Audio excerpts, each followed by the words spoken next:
Welcome to The World Awaits. Travel tales to inspire your wanderlust. I'm Kirsty Bedford, journalist, editor and travel writer. And I'm Belinda Jackson, author, travel journalist and columnist, and we're your weekly co-hosts. Welcome back to The World Awaits. How are you all? Hi everyone! This episode is sponsored by Explore Worldwide, which offers small group adventures with local tour leaders. This week we're talking to anthologist Andrea Mitsakos, who splits her time between Athens and the island of Paros and takes us to lesser known places of Greece where you can pick up an artefact and help keep artisan traditions alive. But before we do that, how's your week been, Belle? I am soaking up the heat. If you can't find me, I'll be at a beach. Any beach, not trying to melt. Global warming much? Yeah, I love that you're so keen to always jump in the seawater and always at the beach. Your Instagram, you're always posting things about the beach. To be honest, the water has to be over 30 degrees for me before I'll get in. Yeah, we've got a little thermostat in the pool, and if it doesn't say 30 over 30, like 31, then you ain't getting me in it. But it's been so hot in Melbourne lately that I've actually been in a few times, and I even took a photo to prove it because no one would believe me when I got in the pool. Oh my goodness. Gosh. I'm in, show me a puddle of water and I'm in it. I've got to say, when we have a competition as to who can swim, when is your last swim of the season, and trying to push it out past the Easter holidays, past April, and then you've got to have a midwinter swim. So yeah, show me a puddle of water. I'm in it. Show me a new flight, and I'm on it. I wish I was on every new flight, but there have been a heap of new airline routes opening up lately, and we're bringing some of them to you. No, it's been total madness. Look, for the first time in 5 years, for example, Queenslanders can now fly non-stop from Brisbane to Bangkok with the launch of Jetstar's new direct flights between the capital of Queensland and the Thai capital. Amazing.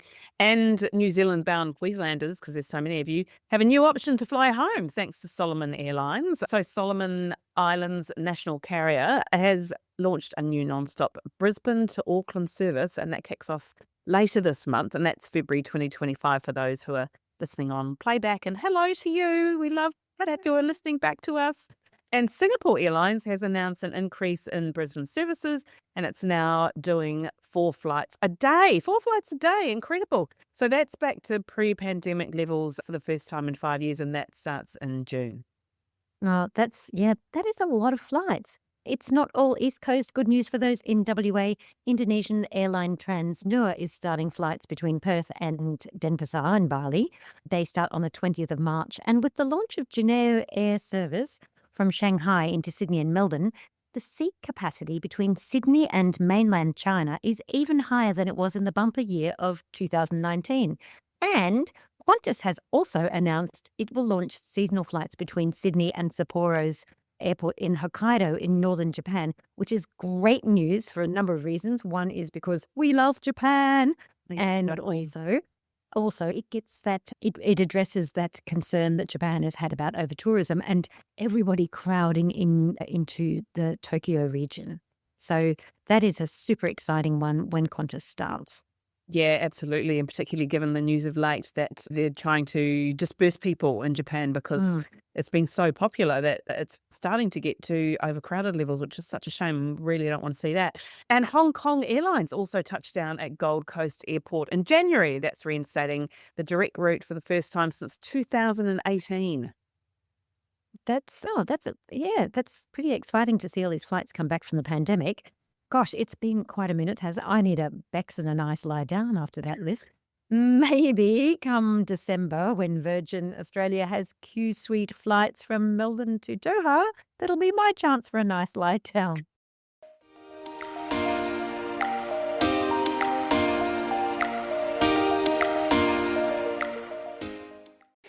This episode is sponsored by Explore Worldwide, which offers small group adventures with local tour leaders. This week, we're talking to anthologist Andrea Mitsakos, who splits her time between Athens and the island of Paros and takes us to lesser-known places of Greece where you can pick up an artefact and help keep artisan traditions alive. Welcome to the show, Andrea. Oh, thank you so much, Kirsty. I'm thrilled to be here. It's so great to have you on The World Awaits. Let's start by tell us a bit about your background and how you came to be an anthologist. Oh, thank you. I'm American, Greek Armenian American. I grew up outside of Boston. My father is a career professor, my mother, a career designer. I grew up in a really lively household of women creatives. So my great aunt was an antique dealer. One grandmother was a shoemaker. My mom's mom was a shoemaker. And my dad's mom actually worked in textiles before she immigrated to America. So let's say it was all a creative hub of space and culture and travel. So, what made you move to Greece? I was living in New York at the time. I was designing a handbag line actually in Milan, simultaneously running my international PR agency. And it was the middle of the financial crisis in Greece. And I was really interested to see what the manufacturing industry was here. I was manufacturing in Italy for a few years and I decided to come to Athens to check it out. And one thing led to the next. It was really kismet. And unfortunately, I actually fell and I broke my rib. And I was literally grounded for 3 months here in Athens. So that gave me the opportunity to live in a city I hadn't lived in before. It was the middle of the financial crisis. It was winter. So it was quite an interesting time to be in Athens. That was back in 2013. And then once you start making handbags, then you're like, oh, I need to make hardware. Then you're making belts. Then I'm getting an apartment. Then I'm designing furniture. And I really felt that Greece, although it was going through this crisis, was going through a very creative time. I really believe that crisis breeds creativity and that in many other parts of the world. And it was just a time that I felt like this was such an emerging destination and why not see what could happen here? Also following a bit in the footsteps of my ancestors. Yeah, amazing. And obviously you're finding out and discovering some quite incredible artisans in Greece. And what makes the destination the best place to find those local sort of makers and the artifacts that you're actually now showcasing and selling as part of your business? Oh, it's a great foundation. It's so old world in that sense, much like other, I guess, European cities and other capitals. But Greece has a deep connection to its traditions, crafts like ceramics, weaving, metalwork. We happen to use a foundry that has been in operation for 3 generations, for instance, using ancient methods of pouring brass through sand molds. This is something that just doesn't happen in a lot of places today. Really, every region of the country has something unique, whether it's ceramics in the northern part of Athens, embroidery from different parts of the island. I also feel like the pace here encourages an appreciation of that. So for craftsmanship, authenticity, it really feels like people take time to appreciate their work. So as the world does what I hope to move a little bit away from fast fashion, fast decor, going back to these traditions. And that's really, to me, what cultural preservation is all about. And living in Athens, where do you find the local makers whose works that you feature? The beauty of Greece is that Greeks really like to, let's say, I share their connections a bit. So as I mentioned earlier, once you're making a handbag, for instance, then you turn to somebody who's going to make a handle for you. And then someone else is going to introduce you to someone who's going to make a belt. But when it comes to just, let's say, the traveler who I think is listening today, neighborhoods like Monastiraki, Thierry here in Athens, they have some of these old workshops. If you'll walk by this great buzzing bar, restaurant, and then on the next block, you'll find some man who's hand carving, hand hammering copper, right all in the center of Athens. So for me, I found everything on foot and through connections, really. So I think the more you dive deep in some of those little streets and alleys, Athens is really good for that. How long did it take you? Like, how long have you lived there and how long did it take you to find all these little places? It's been 12 years. now. Yes. So yeah, it's a long time. It is. But it really depends what you're looking for. Like in Monastiraki, there's a Sunday antiques market. My tip is to really go see those antique dealers during the week. So they're closed on Mondays because they rest after Sunday. But go check them out like Tuesday through Saturday. That's more when the locals shop. You can always ring a doorbell if it says it's closed, or you can ask one dealer maybe where somebody else is. And that's really my hint is don't go on the touristy days of Sunday morning when everybody is there, for instance. It's fun and it's lively and it's active, but don't always see a city on a weekend. I think people make that mistake when they travel. So it's always important for me to see a city, how it lives, how it is every day. That's when I really find the real treasure. Yeah, that's such a good tip. And the sorts of things, what are some of the sorts of things that you can, like when you talk about these places that you can go and knock on the door and find them, what are the sorts of things that you can find that you can take home as a really amazing keepsake from that place? Oh gosh, from antique embroideries, hand carved wood, lots of copper work. There's a lot of copper work also in the north of Greece, up outside of Thessaloniki, but there are quite a few places in Athens that sell it here. Brass work, any kind of metal work, foundry work as well, and jewelry. Jewelry is renowned in Greece, obviously, for millennia. So you'll see stores that sell, beautiful pieces from that are possibly copies, but obviously in the most positive way of ancient designs. One place that I absolutely love is the Ilias Lalaounis Jewelry Museum. It's actually behind my house. And Lalaounis was actually one of the most foremost jewelry houses, is the foremost jewelry house in Greece. They're like the Cartier of Greece.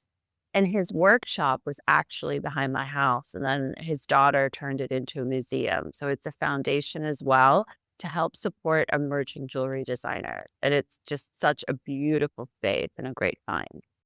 You can just turn up there. They have normal museum hours like a lot of museums do. They're usually closed one day. They also have workshops. So if you're interested in trying your own jewelry or learning direct from an artisan, they do run workshops as well.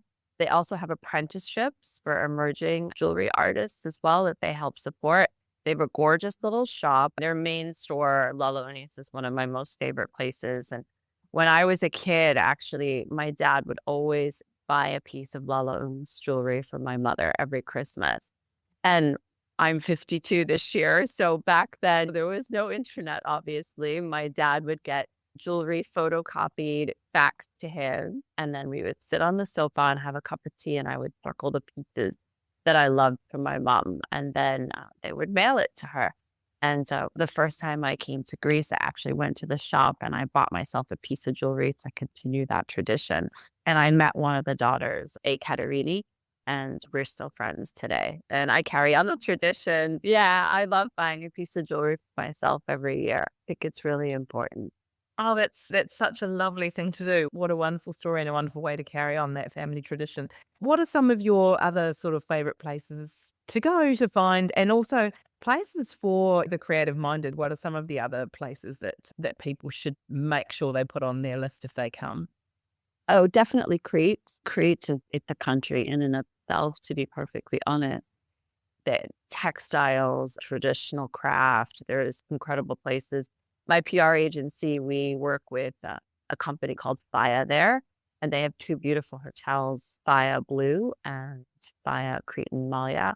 And they have curated this incredible, like hand-picked secrets that the owners, these two fabulous sisters, put together in East Crete. And they'll take you to workshops and factories where they're still making beautiful, those huge ancient amphora pots by hand, little bakeries, olives, wine, of course, but loads of little hidden secrets. So Crete is really an incredible place to discover things. Also Paros, where we have two anthologist boutiques as well. There's a gorgeous antique store there called The Antique Store. My friends Lydia and Petros own it. And Petros he is a generational antique dealer as well as a furniture store Paros has some beautiful ceramics, as well as Sithnos is an incredible destination for ceramics. It's a beautiful hotel there called Verena, and they have a beautiful shop too that has lots of local ceramics.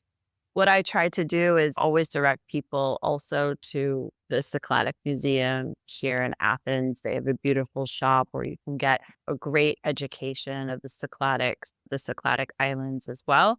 Santorini, even though people think that, oh, there's crowds, there's this, everyone's saying that. So it's actually a really good time to go to Santorini because everyone says the same thing and then nobody shows up, right? We have some beautiful hotels we work with there too. Mystique, the Dama is in this gorgeous little village with like beautiful wine shops. And I just think that a lot of the islands also, they replicate what's been around for millennia in a modern way. So I think it's always your eye is drawn to really what you love and then take it out of that setting. When I'm working with design clients, I always educate them on this too. Feel like, what is that going to be like in my space and how can I recreate that in a modern way? What are some of the maybe lesser known places that people that may have been to Greece multiple times before and that still offer those opportunities to engage with some of those sort of ancient traditions and buy some of these beautiful artisan products? Oh, throughout Crete, there's lots of places, and there's places that you can go to purchase ceramics or even contemporary textiles. Working with those artisans, you get so much insight from the cultural heritage, but also supporting their work financially, of course. There's great pottery making workshops, and also in Crete, Dipnos, Paros, also here in Athens as well. There's plenty of places in Athens and hotels like Hotel Grand Breton, which we have a little corner in their shop there. They can direct you to workshops. As I mentioned, also the Lalaunis Jewelry Museum here in Athens as well has beautiful workshops. That's all about storytelling. So I think when you go home after you've bought something that really is handcrafted and has a story behind it, you're sharing that experience then again with others. I love when people come into my showroom or into my apartment and they always say, oh, what is this? Where is this from? Where is that from? So I guess, as you mentioned earlier, I am the original anthologist by telling those stories through objects. And I think that's the most tangible way of having a memory from a holiday. Yeah. And what are there some sort of lesser known places in, say, Paros that people can go that they wouldn't normally even have thought of that to get these experiences or encounters? Lefkes, which is a small mountainous village. Mountains, of course. It's not the Alps, but it's the mountains for the Cycladic. There are some great studios there, small village.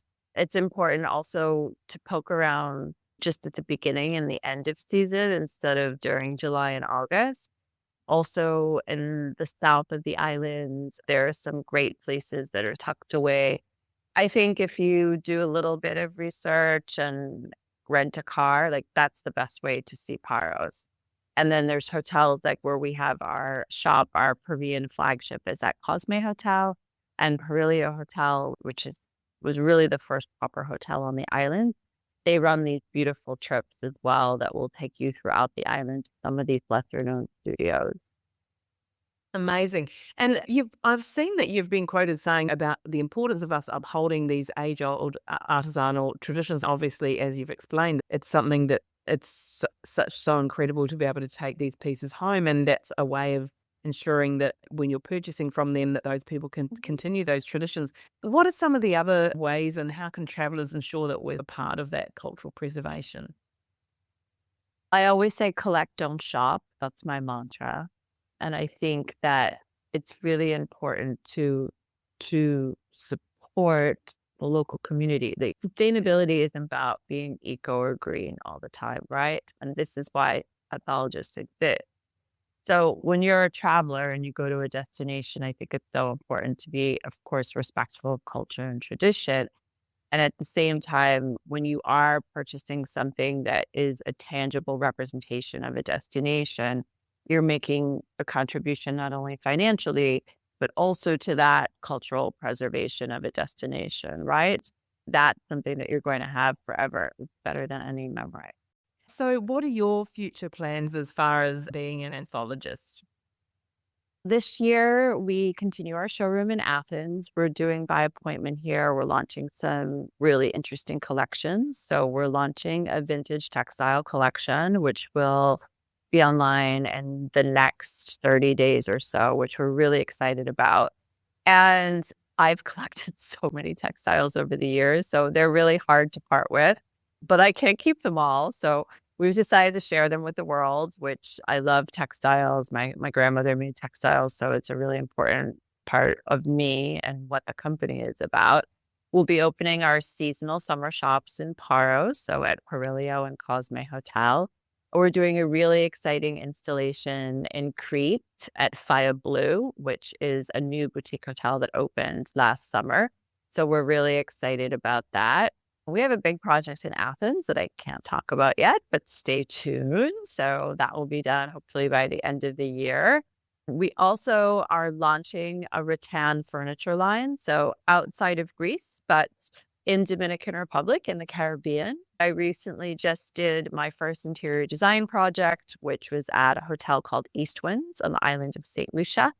And I created a rattan and bamboo furniture collection just for them. So we'll be launching that this year as well. Quite busy. Yes, absolutely. And for people who are coming over to Greece this year over the summertime, what are some other places that you think maybe they should go to that, putting all of that aside, just generally, what are some of your favorite places to holiday? Oh, Syros should be the top of everyone's list. It's not a traditional beach destination. There are beaches. It is actually one of the only islands that has 50% Greek Orthodox and 50% Catholicism, which makes it really interesting. And in April this year, the Easters fall on the same time. So they're both April 20th, which doesn't happen too often. And Syros has the most incredible architecture, unexpected architecture, I should say, of anywhere, I think, in the entire country. There are very famous architects that have built their opera house is a mini version of La Scala in Milan, which was built by an Italian architect. And it's really, to me, I think one of the most culturally rich and off the radar destinations. It's also the capital of the Cyclades, the Cyclades Islands as well. I would definitely head there. And then the Peloponnese, Mani, which is where my family is from. I'm sorry. Mani is south. It's about 4 hours driving. It is another side of Greece. Totally. It is like something you've never seen before. The landscape, the people, the food, the attitude. It's just a stunning place. So I think exploring more of the mainland too. There's a beautiful little hotel there called Corona Suite. It's actually owned by the same people that have the Cosme and Perilio and Paros and the other hotels in Santorini. And actually, they got married there. It was their own home. They developed it into a boutique hotel, and it's just a stunning place. So if you're inclined to stay on the mainland a little bit, I would definitely go to Mani. Amazing, fantastic recommendations. Thank you so much for those. And sadly, we're running out of time. I'm going to have to ask you the question that we ask all of our interviewees, which is, what's the most bizarre thing that's ever happened to you in your travels? When I traveled to Greece in January 2013, I actually fell and broke my rib. I was working on a project in Malaysia, so I had to fly to Malaysia the next day, and I was gone for 10 days. And I was in a lot of pain, obviously, and I came back to Athens, and I was staying at Hotel Grand Breton at the time. And I went to the hospital, and the doctor showed me the x-ray, and it was not even a fracture. This was a full-on break. So I ended up living at Hotel Grand Breton. So I was the modern day Eloise living in the hotel for 3 months. And it was an incredible time because it was also the financial crisis. There were demonstrations in Syntagma Square every day. And it was really a time that I was able to explore the city on foot, alone. And that's how I fell in love with the city. I'd say that the ancients found me, Greece found me. And that's why I feel like I decided to stay, because I was able to explore a city, not as a traveler, not even as someone who lived here. It was really like, okay, forced entry in a way. And I just loved that time because it was so soulful. It was so peaceful. It was winter, which is an incredible time to come to Greece. And I discovered so many things that I normally wouldn't, because sometimes when you're a traveler, you feel like, oh, I need to do these 5 things on my list. But when you're in a place for an extended period of time, you get to explore a city a different way. And it actually also happened to me in 2022 in Mexico City. I was actually hit by a wave in Oaxaca and I tore my ACL and I ended up being in Mexico City with surgery for 3 months. So hopefully no more injuries, touch wood. Yes. You've had your fair share. I have, but see, that's my best advice is when you travel, take it slowly. The world is a big place and you should always appreciate every moment that you have on it and the people that you meet and those human connections and the stories that they tell you. Wow, that's so beautiful. And yes, gosh, isn't it incredible that even though through something so traumatic for you and clearly challenging to deal with medically, what came out of that? Absolutely. Yes, I'm very blessed to be here. And I do this interview talking to you, staring at the Acropolis, and it reminds me, yes, of why I'm here every day. Gosh, it's been so wonderful to chat with you. And thank you so much for coming on the show. And we will put all of the links in the show notes. Thank you. I appreciate it so much. That was Andrea Mitsakos, founder of Anthology.com, taking us to some of the lesser explored corners of Greece. And if you're enjoying this episode of The World Awaits, you can experience it for yourself on Explore's Peloponnese Explorer Tour with a local leader who will get you off the beaten track to discover the real Greece.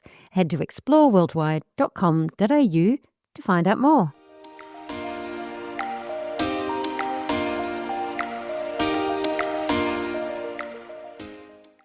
Our tip this week is about how to stay safe when you're drinking spirits overseas. Now, this is nothing new, but the problem of methanol-laced alcoholic drinks has been around for decades, most notably in Bali in the past. But it's been in the news of late because of the deaths of 2 19-year-old friends from Melbourne when they were on holiday in Laos. And also, most recently, the Department of Foreign Affairs and Trade has issued a new travel warning for Turkey following what it says were a number of recent deaths relating to methanol-laced alcoholic drinks. And Smart Traveller website, which is DFAT's website, is the go to keep you up to date with travel advice, says both locals and travellers have also reported poisoning from alcoholic drinks. Smart Traveller says methanol is being added to alcohol to bulk it up and to make it cheaper, but it can also occur accidentally during the distillation process. Methanol is clear, it smells like alcohol, so it's impossible to detect, but it's highly toxic and as little as 2 teaspoons can cause blindness and 30 milliliters can be fatal. So Smart Traveller's advice is to look out for and avoid local homebrewed spirits, spirit-based drinks like cocktails, and cheap or discounted brand alcohol. And it says to only drink sealed pre-mixed drinks and only at reputable licensed premises and avoid, those locally homemade drinks. But the problem is, of course, you might go somewhere you think is reputable or a drink that you think has already been sealed, and then it proves not to be the case. So you really need to do your research, and if in doubt, don't choose an alcoholic drink. That's challenging, of course, especially when you've got young adult children heading overseas and, of course, who don't have a lot of money or the knowledge that we do. Isn't that right? Yeah, and look, positively, it's being taken really seriously by the tourism boards and the governments who want your tourism dollars, obviously. They don't want it to impact the tourism. And also there's a methanol poisoning initiative that's been set up to look at ways to help patients affected and to reduce the risk of serious illness and death. And you can visit that website at methanolpoisoning.msf.org. That's right. That website was actually set up by Médecins Sans Frontières, the Doctors Without Borders, and it's actually got quite a good information to show if you've got your kids traveling overseas for them to have a look at, see what the whole thing is about methanol poisoning. But to be safe, the advice is to not drink spirits, to stick to beer or wine, or if you've got it, your own duty-free alcohol that you bought with you from a reputable source, such as duty-free shops or from home. If you'd like a little more information about methanol poisoning, I had a chat with ABC News TV recently about the subject, And we'll put a YouTube link in the show notes to it, or simply Google methanol poisoning Belinda Jackson. You'll see it come up. Yeah, worth a good look at that. And also, again, like Val pointed out, really important to show the kids, just send it to them. They might not look at it when they're in front of you, but I'm sure that curiosity might get them to view it before they get on that plane. And like many risks when we travel, this one is where research is king. And if in doubt, then leave it out. If you'd like to help support our production costs, you can buy us a coffee at coffee.com/theworldawaits. That's ko-fi.com/theworldawaits, so we can continue to bring you inspirational travel interviews with the world's best. Next week, we're off to Peru to explore its walking trails, and not just the well-known Inca Trail. I'm talking to Trade Commissioner and keen walker Sol Campos about her favourite hikes where you won't find yourself in a crowd. And please give us a rating and review on Apple Podcasts. Click on our profile, scroll down to the bottom to ratings and reviews. And if you're on Spotify, go to our main page and click the 3 dots underneath our photo, or simply drop us a line. We love hearing from our listeners. And you can drop us an email at hello@theworldawaits.au. That's a wrap for The World Awaits this week. Click to subscribe anywhere you listen to your favourite pods. And where can people find you, Kirsty? I'm at Kirsty Wrights on Instagram. That's KIRSTIE Wrights, WRITES. And where can people find you, Belle? You can find me at globalsalsa.com or on Insta at global_salsa. Thanks for listening. See you next week.